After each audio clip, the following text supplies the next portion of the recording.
আসসালামু আলাইকুম। বৈশাখ মাস শুরু হওয়ার সাথে সাথে কালবৈশাখী ঝড় শুরু হয়ে গেছে। এত বাতাস, এত ঝড় আমার কাছে দেখলেই খুব ভালো লাগে।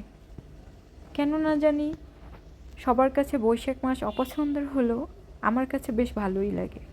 বিকালবেলা হালকা বাতাস, রাত হলে ঝড়, কতই না সুন্দর লাগে। পরিবেশটা আমার কাছে মনোমুগ্ধকর। কত সুন্দর গাছের পাতাগুলো কিভাবে বাতাসে নড়ছে, দেখতেই না কত ভালো লাগছে। আমার কাছে এরকম একটা শহর খুব ভালো লাগে। ব্যালকনিতে আসলেই মনটা ভরে যায়।